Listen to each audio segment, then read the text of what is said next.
سلجوکیوں کا ظہور اور عروج تاریخ اسلام کا ایک ایسا باب ہے جو مسلمانوں کے پرافٹ محمد کی قسطنطنیہ والی حدیث کا ایک جز مانا جاتا ہے، کیونکہ بازنطین علاقے میں سلجوکیوں کے آنے سے پہلے کوئی مسلمان نہیں تھے جو آہستہ آہستہ قسطنطنیہ کو فتح کرنے کا راستہ ہموار کرتے۔ اس کے علاوہ یہ سلجوکی اس وقت فرنٹ پیج پر آئے جب خلافت عباسیہ تقریباً اپنے زوال کو پہنچ چکی تھی۔ سلجوکیوں نے اس وقت نہ صرف عباسی خلافت کو مٹنے سے بچا لیا بلکہ ایک بار پھر دنیا میں مسلمانوں کی عظمت و شجاعت کا سکہ بھی بٹھا دیا تھا۔ سلجوکی سلاطین میں سے سلجوک امپائر کے تیسرے سلطان الپ ارسلان کو تاریخ میں لازوال شہرت حاصل ہے، اور یہ سلجوک امپائر کے ایسے سلطان ہیں جن کے ذکر کے بغیر سلجوک تاریخ بالکل ادھوری ہے۔ سلطان الپ ارسلان 20 جنوری 1029 کو خوارزم میں پیدا ہوئے۔ آپ کا نام محمد بن داؤد چغری تھا۔ یہ آپ کے لیے اعزاز کی بات ہے کہ آپ کو سلطانی وراثت میں نہیں ملی تھی، کیونکہ آپ کے والد سلطان نہیں تھے، بلکہ آپ کو آپ کے چچا تغرل بیگ نے اپنا جانشین نامزد کیا تھا،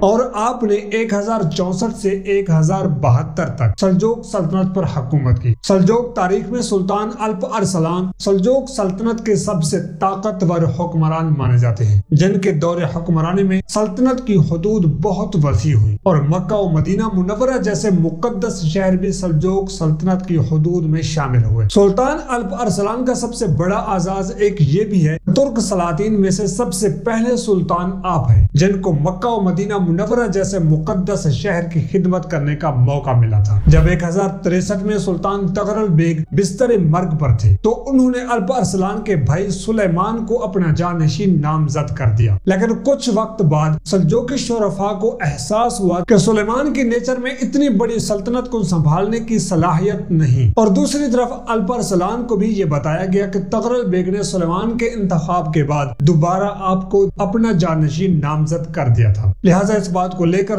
دونوں بھائیوں کے درمیان کچھ عرصے تک خانہ جنگی چلتی رہی، اور بالآخر الپ ارسلان سن 1064 کو سلجوک سلطنت کے حکمران بن گئے۔ ویڈیو میں آگے بڑھنے سے پہلے ہمیں سپورٹ کرنے کے لیے ویڈیو کو لائک اور چینل کو سبسکرائب ضرور کریں۔ سلجوک حکومت کی باغ ڈور سنبھالنے کے بعد سلطان الپ ارسلان نے پہلے 7 سال تک اسلام کے زیر اثر ان علاقوں کو مضبوط کرنے میں گزار دیے جو ترک سرداروں کی بغاوت کی وجہ سے کمزور پڑ چکے تھے۔ جس وقت ان کو یہ اطمینان ہو گیا کہ اب ان کی حکومت مستحکم ہو گئی ہے اور سلطنت کے اندر کسی خانہ جنگی کا ڈر نہیں رہا، تو انہوں نے اپنے اگلے مشن کا آغاز کر دیا۔ اس بار ان کا ہدف قریب کے صلیبی علاقے تھے جنہیں وہ فتح کر کے اپنی سلطنت میں شامل کرنا چاہتے تھے، اور ساتھ ہی ان کی ایک خاص تمنا یہ بھی تھی کہ وہ مکہ اور مدینہ میں فاطمی سلطنت کا خاتمہ کر کے خلافت عباسیہ کا علم بلند کرے۔ اپنی اس مہم کے لیے الپ ارسلان نے آرمینیا اور جارجیا پر حملہ کر کے ان علاقوں کو فتح کرتے ہوئے مکہ اور مدینہ کا رخ کیا۔ بہت ہی کم وقت میں آپ نے مکہ اور مدینہ سے فاطمی حکومت کا خاتمہ کرتے ہوئے آپ نے شمالی شام کی طرف پیش قدمی کر دی تاکہ وہاں حلب میں قائم مرداسیہ حکومت کو ختم کیا جا سکے۔ سلطنت مرداسیہ ایک کفریہ حکومت تھی جو صالح ابن مرداس نے سن 414 ہجری میں قائم کی تھی۔ الپ ارسلان نے اس حکومت کو ختم کر کے وہاں ایک عباسی گورنر بٹھا دیا۔ اس کے بعد آپ جنوبی شام کے علاقے کی طرف بڑھے اور وہاں آپ نے کچھ عیسائی علاقے فتح کیے۔ سلجوکیوں کی ان عظیم فتوحات نے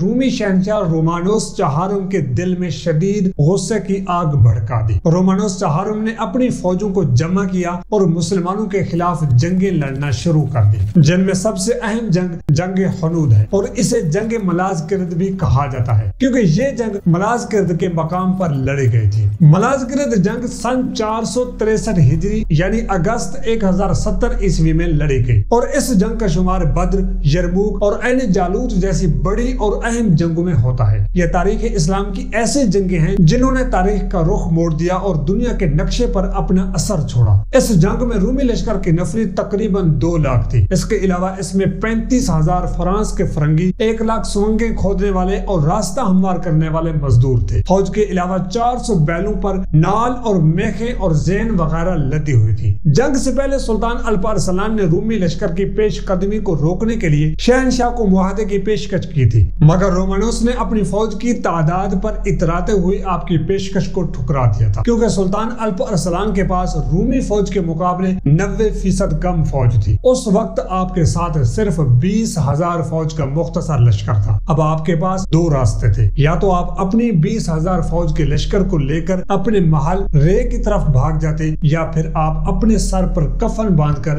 20,000 کے مختصر لشکر کے ساتھ 2 لاکھ رومی لشکر کے ساتھ جنگ لڑتے۔ سلطان الپ ارسلان نے اپنے شرفاء سے مشاورت کرنے کے بعد اعلان کر دیا کہ ہم اپنے سر پر کفن باندھ کر اس بے لگام لشکر کو آگے بڑھنے سے روکیں گے۔ یہ رمضان شریف کا مہینہ اور 20واں روزہ تھا۔ آپ نے اپنی مختصر فوج کے ساتھ ملازکرت کے مقام پر رومی فوج کو روک کر اس علاقے کو میدان جنگ بنا دیا۔ یہ بدھ کا دن اور 25واں روزہ تھا۔ رومی لشکر کو دیکھ کر سلطان الپ ارسلان پر خوف طاری ہو گیا کہ کہیں میں اپنی فوج سے خودکشی تو نہیں کروا رہا۔ چونکہ سلطان الپ ارسلان ایک متقی حکمران تھے اور آپ فتوحات حاصل کرنے کے لیے دینی اور دنیاوی دونوں اسباب اختیار کرتے تھے، آپ علماء کے بہت نزدیک رہتے اور ہر وقت ان سے نصیحت حاصل کرتے تھے۔ اس موقع پر بھی عالم دین ابو نصر محمد بن عبد المالک بخاری آپ کے ساتھ تھے۔ ابو نصر نے آپ کو مشورہ دیا کہ اگر جمعہ کی نماز کے بعد جنگ لڑی جائے تو یہ وقت آپ کے لیے مناسب ہوگا، کیونکہ اکثر مسلمانوں کی عادت ہے کہ وہ اجتماعی نماز کے بعد جیسے عیدین، نماز جنازہ اور نماز جمعہ وغیرہ کے بعد عالم اسلام کی بہتری کے لیے دعا کرتے ہیں، اور ممکن ہے کہ کسی مسلمان کی دعا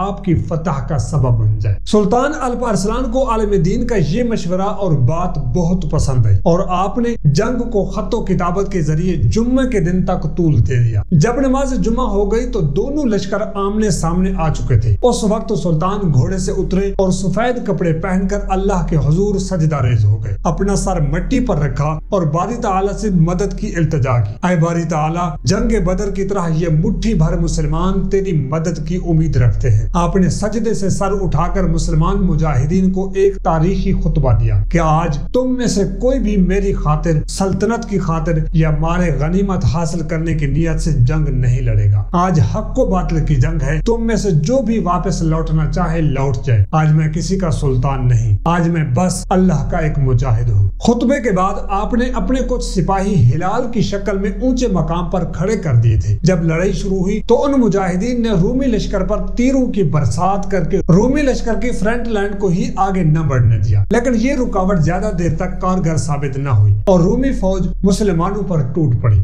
دونوں لشکروں کے درمیان جنگ عروج پر تھی کہ اتفاقی طور پر رومی شہنشاہ رومانوس سے ایک غلطی سرزد ہو گئی، اور وہ غلطی سلطان الپ ارسلان کی تاریخی فتح کا سبب بن گئی۔ شاید یہ اللہ کی طرف سے مسلمانوں کے لیے غیبی امداد تھی۔ شہنشاہ رومانوس کی غلطی یہ تھی کہ عصر کے وقت جب جنگ عروج پر تھی تو اس نے تصور کر لیا کہ ہم جنگ تو بس جیت ہی چکے ہیں، کیوں نہ تھوڑا آرام کیا جائے۔ جیسے ہی وہ اپنے خصوصی دستے کے ساتھ اپنی آرامگاہ کی طرف پیچھے مڑا تو فوج میں شور برپا ہو گیا کہ شہنشاہ جنگ سے بھاگ رہا ہے، اور اس شور کی وجہ سے رومی لشکر میں بھگدڑ مچ گئی، اور اس بھگدڑ کو دیکھ کر مسلمانوں کے حوصلے مزید بلند ہو گئے اور وہ نعرہ تکبیر بلند کرتے ہوئے رومی لشکر پر ٹوٹ پڑے۔ جب شہنشاہ کو اپنی غلطی کا احساس ہوا تو وہ فوراً واپس میدان جنگ کی طرف دوڑا، لیکن اب دیر ہو چکی تھی۔ مورخین لکھتے ہیں کہ اس جنگ میں شہنشاہ رومانوس چہارم نے اپنی شجاعت کی مثال قائم کر دی تھی، لیکن اب اس کی یہ شجاعت بہادری کسی کام کی ثابت نہ ہوئی۔ 20,000 مسلمانوں نے اپنے سے 9 گنا زیادہ 2 لاکھ کے لشکر کو شکست دے کر اپنا نام تاریخ میں روشن کر دیا۔ اس جنگ میں شہنشاہ رومانوس چہارم کو قید کر کے جب سلطان الپ ارسلان کے سامنے لایا گیا تو سلطان نے اسے 3 تھپڑ مارے اور اس کی گردن پر اپنا پاؤں رکھ کر اس سے پوچھا،